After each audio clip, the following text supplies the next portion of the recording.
Thank you. My grandmother was an amazing woman, and she taught me many life lessons. One of the lessons I remember very clearly was she taught me how to take a shower. First you wash your hands, then you wash your face, then you wash your body parts that are exposed, then your underarms, and then your private parts. Important. Order was very important here. But the most important thing was after that, getting the water off. You had to get all the water off your body first, and then the squeegee, and squeegee off all the walls of the shower. And then, when you're freezing cold, then you can grab the towel and put it around you and dry off. And I think this is because my grandparents were really frugal. They lived in Holland. Holland is a dark and damp country. And you want that towel to be ready and dry the next time you want to use it. And I think that was sort of the basis of this life lesson that I learned. My grandmother passed away 10 years ago. We all experience loss in our life. It's part of what makes us human. It can be a loss of a job, a loved one, or a way of thinking. Sometimes we handle that loss well, and sometimes we don't. For better or for worse, throughout our life, we have a lot of opportunities to practice that. I'm no expert, but I learned a lot of valuable lessons, life lessons from this. One was it's important to be able to accept the loss. It's important to be able to honor and celebrate it, and then to let it go. I accepted the loss of my grandmother when I walked through her empty house. The sights and smells were the same, but the sounds were different. I didn't hear an old woman. I heard a young woman. I heard my grandmother as a young woman, laughing, sitting at the card table, playing cards with her friends, listening, absorbing all the gossip. She was very charismatic. She always had a mischievous smile on her face and a little wink for me off on the side. I was here in the U.S. when I received the call that she had passed away.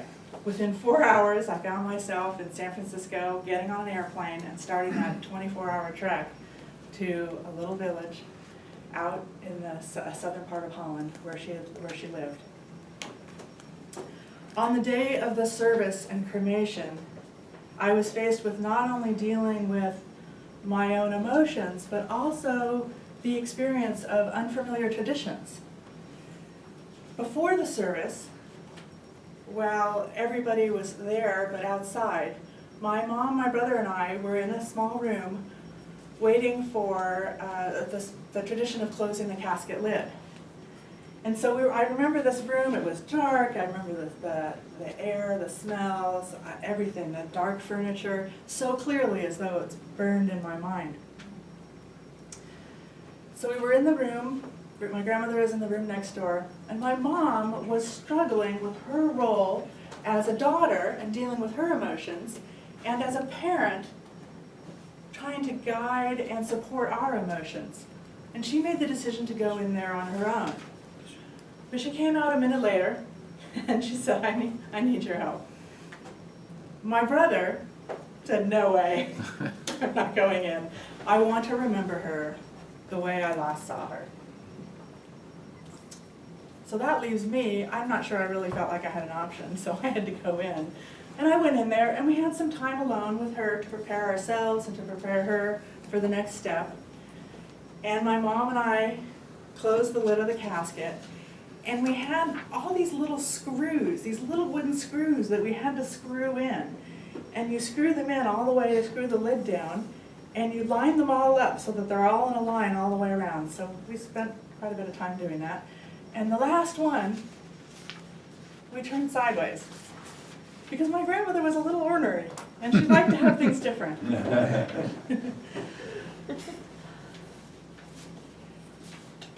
Honoring and celebrating is a really important part of this process. And the loss of someone can appear to be a public event, but the transition has to happen internally. It happens inside. the service was really nice, and we had a chance to tell stories and talk about stories. And I remember when I was a little girl, and we would go on family vacations, my parents would pack up the family, and the first stop would always be Holland, where they would drop me off, and then they'd go on their adventure. But I didn't mind. My grandparents fed me ice cream for breakfast and fish sticks all day, and I liked that at the time. I'm not sure why they did this, if I was either a really spoiled child, or maybe they didn't realize this was not how you were supposed to feed a child. It could be because my mom, for a large part of her childhood, was actually raised by her grandparents.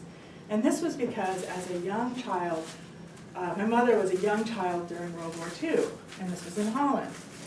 And so she spent time with her grandparents where it was safer.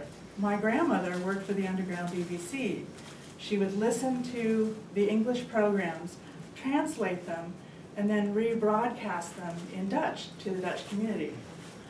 She also read children's stories in the evenings on air, and this was all done within a kilometer of the German border.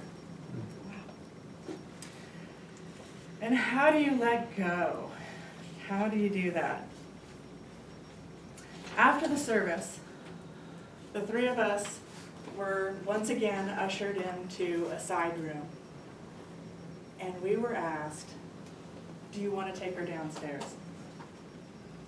Downstairs, what does that mean?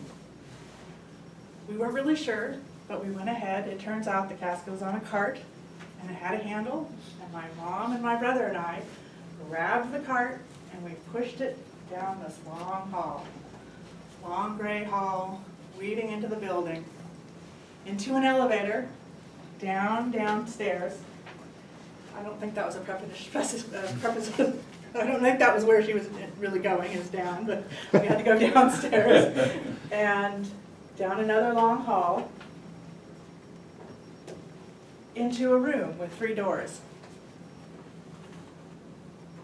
Very similar type of room, very austere. And we asked, what are the doors? What's behind the 3 doors? And the woman said, the fire's in there. And we were given 3 options. We could leave, we could stay and watch, or we could participate. And what would you do? What would you do? Could you turn and walk away?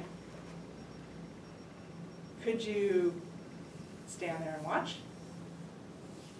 Or would you do what we did, which was to grab the cart, all 3 of us, and push it into the fire?